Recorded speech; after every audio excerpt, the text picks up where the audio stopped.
9월 4일 목요일, 오늘 10% 이상 급등한 종목과 그 이유에 대해서 알아보겠습니다.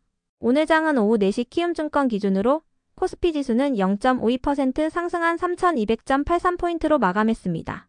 외국인은 매수, 기관은 매도로 임한 가운데 개인은 매도로 대응했네요. 오늘 코스피 거래 대금은 7조 원입니다. 한편 코스닥 지수는 1.08% 상승한 805.42포인트로 마감했습니다. 외국인과 기관은 매수로 임한 가운데 개인은 매도로 대응했네요. 오늘 코스닥 거래 대금은 5조 원입니다. 그럼 본격적으로 오늘의 급등 종목들을 살펴볼게요. 오늘 10% 이상 급등한 종목은 총 26종목으로 코스피에서는 2종목, 코스닥에서는 24종목이 나왔습니다. 이 중 상한가 종목은 베셀, 이지트로닉스 2종목이고요. 오늘 하한가 종목은 없었습니다. 총 26개의 급등 종목들을 한데 모아서 테마별로 묶어보니 5개 테마로 나눠볼 수 있었어요. 그 외 나머지는 개별 이슈로 오른 종목들인데요. 먼저 1번 제약바이오 테마입니다. 어젯밤 미국의 구인 건수가 발표된 가운데 금리 인하 기대감이 커지고 있습니다. 구인 건수는 고용시장의 수요를 보여주는 지표인데요. 미국의 7월 구인 건수는 718만 1천 건으로 시장 예상치였던 740만 건을 밑돌면서 10개월 만에 최저치를 보였어요. 트럼프 정부의 관세 정책으로 경제 불확실성이 커지면서 기업들이 직원 고용에 소극적인 모습을 보이고 있는 것으로 해석되고 있습니다. 고용시장이 악화되는 가운데 연준은 95%의 확률로 9월 FOMC 회의에서 금리를 인하할 것으로 전망되고 있는데요. 이번 회의는 현지 시간으로 9월 16일부터 17일까지 열리니 참고해주세요. 이 같은 분위기 속 제약 바이오 기업들이 금리 인하 수혜주로 부각되며 강세를 보였습니다. 임상이나 연구 과정에서는 대규모 자금이 필요하기 때문에 제약 바이오 기업들은 금리 인하 수혜주로 부각되는 편이니 참고해주세요. 이 중에서도 프로티나는 어제 장마감 후 주식 대량 보유자의 소유 주식수 변동으로 인한 전자공시가 올라왔는데요. JP모건이 프로티나의 지분 5%를 보유 중이라고 밝히면서 강세로 마감했습니다. 보유 목적은 단순 투자라고 밝혔습니다. 이어서 신라제는 언론을 통해 항암 바이러스 심포지엄에 참가하여 핵심 플랫폼 기술의 연구 성과를 공개했다고 밝히면서 강세를 보였습니다. 해당 플랫폼 기술은 효능 저하 없이 반복적인 정맥 투여가 가능한 항암 바이러스 플랫폼으로 평가받고 있다고 전해졌습니다. 다음은 이번 조선 테마입니다. 한미 간의 조선 협력 기대감이 이어지는 가운데 조선 기업들이 강세를 이어오고 있습니다. 미국 백악관 예산관리국 국장의 보좌관인 제리 핸드릭스는 최근 SNS를 통해 하나의 필리조선소 사진을 올렸는데요. 핸드릭스는 조만간 군사적인 측면에서의 큰 움직임이 있을 것으로 예상한다고 밝혔어요. 이 같은 언급에 미국이 조만간 하나의 군함 발주를 넣을 것이라는 기대감이 이어지고 있습니다. 한편 하나오션과 HD현대중공업이 원팀을 구성하여 캐나다의 초계 잠수함 프로젝트 사업을 따내기 위한 최종 결선에 올랐다고 전해졌는데요. 그 밖에도 미국이 한국에서도 미국 군함을 건조할 수 있게 하는 방안을 검토 중이라고 전해진 가운데 조선 테마의 상승세가 이어지는 분위기입니다. 이 중에서도 삼영엠텍은 KB증권의 리포트가 붙어주며 강세로 마감했는데요. KB증권은 삼영엠텍이 국내 대형 선박 엔진의 핵심 구조재를 생산하여 HD현대중공업에 전량 납품하고 있다고 밝혔어요. 향후 삼영엠텍이 국내 조선 3사의 필수적인 밸류체인으로 구축될 수 있다고 전망했습니다. 그 밖에도 삼영엠텍의 핵심 캐시카우인 광산 플랜트 기자재의 안정적인 성장이 예상된다고 밝혔는데요. 원전기기에 사용되는 기자재 부품의 경우 매출은 미미하지만 향후 원전 사업을 본격적으로 진행한다면 수혜가 예상된다고 밝혔습니다. 올해 예상 실적을 기준으로 현재의 주가는 현저한 저평가 상태라고 분석하면서 삼영엠텍이 강세로 마감해 주었네요. 한편 SK오션플랜트는 최근 매각 소식이 전해지면서 주가가 변동성을 보이고 있으니 참고해주세요. 오성첨단 소재가 계열사들의 자금력을 동원하여 디오션과 함께 SK오션플랜트의 공동 인수를 추진 중이라고 전해졌습니다. 다음은 3번 전기차 2차전지 테마입니다. SK온이 언론을 통해 플랫아이언과 1기가와트시 규모의 에너지 저장장치 공급 계약을 체결했다고 밝혔습니다. 플랫아이언은 미국 콜로라도주에 본사를 둔 재생에너지 기업인데요. SK온은 이번 계약을 통해 리튬 인산철 배터리를 탑재한 컨테이너형 에너지 저장장치 제품을 내년부터 공급할 예정이라고 밝혔어요. 이와 함께 플랫아이언이 추진하는 6.2기가와트시 규모의 프로젝트에 대한 우선 협상권도 확보했다고 밝혔는데요. 업계에서는 이번 계약 규모의 총합이 2조 원 전후일 것으로 추정하고 있습니다. 한편 LG엔솔은 카이스트와의 공동 연구를 통해 리튬 메탈 전지의 충전 속도를 혁신적으로 단축시키는 기술을 개발했다고 밝혔는데요. 리튬 메탈 전지는 차세대 배터리로 주목받고 있으며 충전 시간을 12분까지 단축할 수 있는 연구 결과를 네이처 에너지에 게재했다고 밝혔습니다. 참고로 LG엔솔은 어제 공시를 통해 벤츠와 총합 107기가와트 규모의 전기차 배터리 공급 계약을 체결했다고 밝힌 바 있는데요.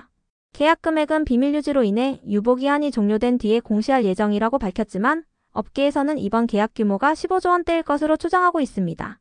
그 밖에도 어젯밤 테슬라가 튀르키예에서 전기차 판매가 급증했다는 소식이 전해지면서 1.4%의 상승세로 마감했는데요. 이 같은 분위기 속 일부 전기차 및 2차 전지 기업들이 상승세로 마감해 주었네요. 이 중에서도 이지트로닉스는 언론을 통해 마더슨 그룹과 합작법인을 설립한다고 밝히면서 상한가로 마감했는데요. 마더슨 그룹은 인도 최대의 자동차 부품 기업으로 합작법인을 통해 인도 전기차 시장 공략을 본격화한다고 밝혔습니다. 지분율은 마더슨이 51%, 이지트로닉스가 49%이며 합작법인은 인도 노이다에 위치한다고 밝혔습니다. 다음은 4번 드론 테마입니다. 국방부가 50만 드론 전사를 양성하기 위해 소형 드론 및 대드론 분야의 실증 전담부대를 최초로 지정했다고 밝혔습니다. 내년도 예산이 편성되면 육군전 상비부대와 교육기관에 상용 소형 드론을 1만여 대 보급하고 분대별로 한 대 이상을 보유할 수 있도록 구매를 추진할 예정이라고 전해졌는데요. 이를 위해서 내년도 국방 예산으로 총 205억 원을 편성했다고 알려졌어요. 국방부는 전체 장병이 주둔지 내에서 드론 비행 기술을 배울 수 있게 하고 드론 전문 교관을 양성하는 등 인프라도 보강할 방침이라고 전해졌습니다. 이 같은 소식에 드론 관련주들이 수의 기대감을 입으며 강세를 보였습니다. 다음은 5번 중국 소비 테마입니다. 중국 단체 관광객이 비자 없이도 한국을 여행할 수 있는 시기가 다가오고 있습니다. 정부는 오는 9월 29일부터 내년 6월 30일까지 중국 단체 관광객의 무비자 입국을 허용할 예정인데요. 중국 단체 관광객의 무비자 시행과 한국의 추석 및 중국의 국경절이 겹치면서 호텔과 카지노 기업들을 비롯하여 면세점과 화장품 업계 등이 수혜를 입을 것이라는 기대감이 나오고 있습니다. 이 중에서도 GSP&L과 서부 T&D는 하나증권의 리포트가 있었는데요. 하나증권은 GSP&L이 5성급 호텔인 그랜드 인터컨티넨탈 서울 파르나스를 보유 중이며 서울 핵심 지역의 비즈니스 호텔을 운영 중이라고 언급했어요. 호텔 산업의 구조적인 호황에 힘입어 실적 모멘텀이 가파르게 확대될 것으로 전망하면서 GSP&L에 대한 목표 주가를 67,000원으로 제시했는데요. GSP&L의 오늘 정규장 종가는 56,200원입니다. 그 밖에도 서울 용산에서 드래곤시티 호텔을 운영하는 서부 T&D가 강세로 마감해 주었네요. 화장품 기업들 중에서는 CTK가 강세를 보였는데요. 오늘 화장품 테마가 전반적으로 상승세를 보였으니 참고해 주세요. 그 외 나머지는 개별 이슈로 오른 종목들인데요. 먼저 FR텍과 대한광통신의 급등 이유는 파악되지 않았습니다.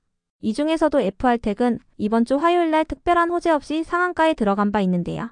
오늘 장마감 후에는 시장 본부의 조회 공시 요구가 올라왔으니 참고해 주세요. 답변 시한은 내일 오후 6시까지입니다. 이어서 한솔아이언스를 비롯한 일부 반도체 관련주들이 상승했습니다. SK증권이 보고서를 통해 4년 주기의 반도체 투자 사이클이 이번에도 맞아떨어지고 있다고 밝혔는데요. 2017년에는 클라우드 컴퓨팅 시대가 개막하면서 반도체 투자가 늘어났으며 2021년에는 코로나 이후 반도체 공급이 부족해지면서 투자가 늘어났고 올해는 AI 학습과 추론 시장이 성장하면서 고성능 반도체의 수요가 폭증하며 투자가 늘어나기 시작했다고 밝혔어요. 올해에 이어 내년에도 반도체 투자가 증가세를 이어갈 것으로 전망된다고 밝혔습니다. 그 밖에도 최근 삼성전자가 미국 텍사스주 테일러 공장의 건설을 재개한 가운데 내년 상반기부터 관련 장비 발주가 시작될 것으로 전망된다고 밝혔는데요. 테슬라에서 추가적인 수주가 들어오거나 다른 팹리스 업체에서 수주 계약을 따낼 가능성도 높기 때문에 앞으로 투자 확대가 나타날 가능성도 높다고 밝혔습니다. 이 같은 전망 속 일부 반도체 기업들이 상승세를 보인 것으로 파악됩니다. 다음으로 에코아이를 비롯한 탄소 배출권 및 온실가스 감축 관련주들이 상승했습니다. 정부의 탄소 배출권 유상할당 확대 계획의 초안이 공개될 예정이라고 전해졌기 때문인데요. 해당 기사에 따르면 현재 10%인 유상할당 비중을 2029년까지 단계적으로 50%까지 확대하는 방안이 유력하다고 전해졌어요. 환경부는 9월 12일에 국가 배출권 할당 계획 공청회를 개최할 예정이며 해당 자리에서 배출권 할당 계획을 공개하여 업계와 국민들의 의견을 들을 계획이라고 전해졌습니다. 그럼 오늘의 거래량과 거래대금 상위 종목들을 시장별로 살펴보고 마칠게요. 대체거래소 도입으로 인해 3시 30분까지의 데이터와 다소 차이가 있을 수 있습니다. 먼저 코스피 시장에서 거래량 상위를 기록한 종목을 살펴보겠습니다. 1위가 HJ중공업, 2위는 삼성전자, 3위는 두산에너빌리티, 4위는 AMP, 5위는 NK, 6위는 DB, 7위는 SK오션플랜트, 8위는 삼성중공업, 9위는 세진중공업, 10위는 성한머티리얼스입니다. 이 중 10% 이상 상승한 종목은 SK오션플랜트입니다. 조선 및 해양기업으로 현재 매각 절차를 진행 중이라고 알려졌습니다.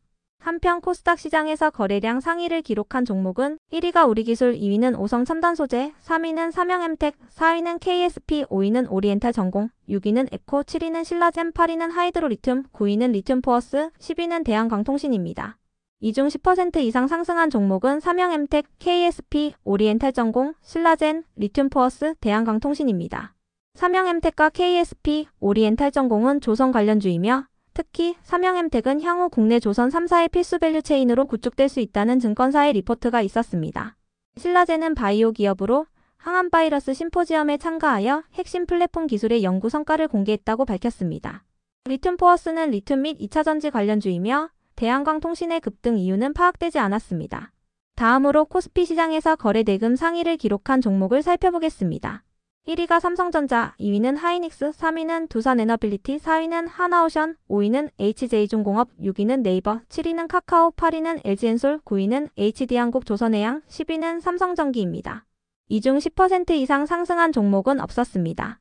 한편 코스닥 시장에서 거래 대금 상위를 기록한 종목은 1위가 우리기술, 2위는 삼영엠텍, 3위는 프로티나, 4위는 오리엔탈전공, 5위는 알테오젠, 6위는 KSP, 7위는 온코닉 테라피틱스, 8위는 올릭스, 9위는 유로필, 10위는 파인엠텍입니다. 이 중 10% 이상 상승한 종목은 삼영엠텍, 프로티나, 오리엔탈전공, KSP, 온코닉 테라피틱스입니다. 삼영엠텍과 오리엔탈전공, KSP는 조선 관련주이며 특히 삼영엠텍은 증권사의 리포트가 동반되었습니다. 프로티나와 온코닉 테라피틱스는 제약 바이오 기업으로 특히 프로티나는 JP모건의 지분 매입 소식이 있었습니다.